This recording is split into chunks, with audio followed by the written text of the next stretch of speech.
Hey guys, my name is Jamie. I'm a new channel focused on pop culture commentary, female rap, celebrity news, some gossip, and entertainment. So if that's something that you're interested in, please consider subscribing. A couple of the topics that I want to get into today are the VMA nominations and snubs, Chappell Roan, Taylor Swift, and some Bardi Gang / Barbz activities. So it looks like voting is now open for the 2024 VMAs, which are set to premiere on September 10th. Taylor Swift is leading the pack with 10 nominations, Post Malone has 9. For third place, we have Sabrina Carpenter, Eminem, and Ariana Grande tied with 6 nominations each. SZA and Megan Thee Stallion both have 5 nominations. With 4 nominations, we have Olivia Rodrigo, Teddy Swims, and Lisa from Blackpink. With 3 nominations, we have Benson Boom, Anita, Dula Peep, Tyla, Bleachers, and Glorilla. I'm not really surprised by any of these nominations. I honestly think that Taylor Swift is probably gonna extend or break her record for the most wins. So I'm not a Taylor Swift hater or fan, but honestly, I just haven't listened to any of her recent music. And it looks like with her recent album, The Tortured Poet Department, that one broke records, and it was the only album by a woman to spend its first 12 weeks at number 1, breaking Whitney Houston's previous record. And this week it's set to return back to number 1. And I think it's been like 14-15 weeks that it's been out. But some fans are clowning on Kanye because his new album, Vultures 2, is predicted to debut on the Billboard 200 just under Taylor Swift at number 2. It's predicted that Taylor Swift's pure sales are going to be the same amount as Kanye's overall sales. So Taylor Swift is going to have 125,000 in activity with 68,000 pure sales, and Kanye with a total activity of 68,000 with 13,000 pure sales. Which is crazy that Taylor has the music industry in a chokehold right now. Her album from 15 weeks ago is outselling artists like Kanye West on their first week. But back to the VMAs, some fans felt that there were a lot of snubs, like Nasty by Tinashe. They felt like Kelly Uchis deserved the nomination for Best Latin, Madison Beer, Victoria Monet, and Nicki Minaj with FTCU. So some people pointed out that it's a music video awards and FTCU had no music video, but another fan pointed out that not all categories are based on music videos. For example, Megan Thee Stallion won Best Hip Hop for Savage in 2020, which doesn't have a music video. Barbz are also upset that Megan has 5 nominations. 4 nominations are from BoA and 1 nomination from Wannabe. And some people were speculating that Nicki Minaj was returning this year as a host for the 3rd year in a row, but the host is yet to be announced. Some are claiming that Roc Nation and Megan are making calls behind the scenes to stop that from happening, and some of the Hotties are claiming that it's the opposite way around, with Megan receiving low nominations due to Nicki potentially hosting. I definitely think that there are some artists or labels, managers that do make calls behind the scenes to try to get other artists to not attend or perhaps not get a win or nomination, but let me know how you guys feel about it. But staying on the topic of Nicki Minaj, Drake had some of the Barbz melting because they claimed that he switched up on Nicki since he released 100 gigabytes of unreleased music, and on there he had a collaboration with Latto, which we know that Nicki and Latto had some beef in 2022, I think. And Latto recorded a combo with Nicki, and Nicki called her scratch off and so forth. So they just kept going back and forth. But honestly, I think this is a good look and promo for Latto because she is dropping her album tonight or on Friday night, Sugar Honey Iced Tea. And Drake is a huge artist, you know, so anyone that collabs or anyone that he promotes is gonna get a push. But the Barbz haven't been feeling Drake for a minute. And now that Kendrick came out and watched Drake on Not Like Us, they feel like it's time for Nicki and Kendrick to collab. Since they do feel like the only reason that Nicki hasn't collabed with Kendrick was because she was being loyal to Drake. even though Drake is kind of fake and never promotes their music or Nicki Minaj's album, and he's been caught hanging out with the ops like Lil' Kim and Cardi B. Do you guys think that Drake is a Nicki op, or is it just business? Also, Nicki's sister Ming was trending, and Barbz are saying that Nicki better have the same energy for Drake after that Latto collab as she did for Ming. I guess Ming did a couple of interviews where she was speaking on Nicki. There's also another interview where Ming refused to choose between Nicki and Cardi. And there's another interview where Ming agreed to set up Nicki to get smashed for $2 million. And I'm a Cardi fan too, so you know, if you had to choose, would it be like, come on, Nicki or Cardi? I want to know what would be your answer today at the level where you're at, your mentality where it's at. I want the audience to understand the real you, the human you. I got y'all not right the now. artist. I got y'all right now. Tell it. This is gonna be a tea, y'all. Get ready for this. Y'all ready? I don't have one. It's just my sister though, because she's my blood sister. Point blank period. Always gonna be at the end of the day.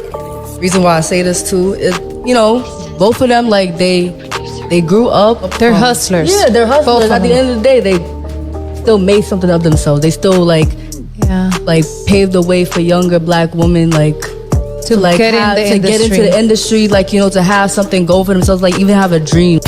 What was life like for Ming growing up? It was kind of hard, and I used to be bullied a lot for it because people used to say like, oh, if this person was your sister, why did she do this for you? Why did she do that for you? And it's like, at a young age, it's like, you don't know how to answer questions like those. I never needed her to help me get to my goal. I just needed her to see that I can do it, and she can be proud of me without having to think that I needed to have an easy way to get to the top. Is that important to you, to feel that sense of independence to do it yourself? It really is important to me. I used to have this urge of just trying to like impress my sister. I'm not gonna lie, I always had this urge to impress her because anybody else I wouldn't give a about. So what's your current relationship with Nicki? We was never close. She was like always like busy. She be busy and stuff like that. I be doing my too. Like, even though people do think that like we are not cool, we're gonna argue. I'm not gonna lie, me, like my sister do be getting mad at me, but this is nothing new. Like, siblings gonna fight. What you be doing, man? I was gonna say, why? Listen, bro. Why do you think? Listen, bro. Ming is just Ming, bro. Respectfully, I'm not even gonna lie. I be getting everyone type. Can I please smash your sister? If you pay me like that's $2 million, bro, I bet I got you. No, you gotta try. You can't say you got. Guys, get this video to 100 million views and we'll generate $2 million. Thank you guys so much.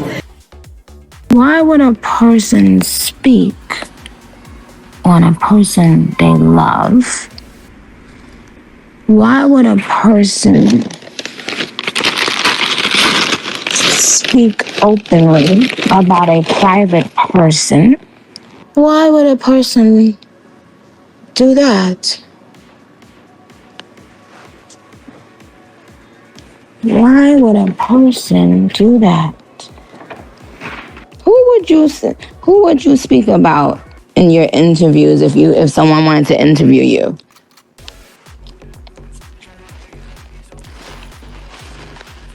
Yourself, right? It's always a bad sign if a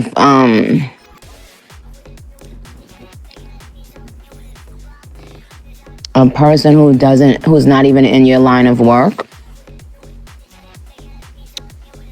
or who has never been successful in your line of work, is doing interviews with people in your line of work. Like, I think y'all think talent, like you could catch it like a cold, or maybe people could pass it through the genes. Even with blood relation, what God has given to me is mine. You have to go and get your own. You have to discover whatever it is that you're great at. Being a mooch and a clown don't run in my DNA. That's kind of crazy. But Nicki went to station head to call Ming a mooch and a clown. So now the Barbz are going in on Ming, and Barty Gang is low-key happy that Cardi isn't the only one going on rants.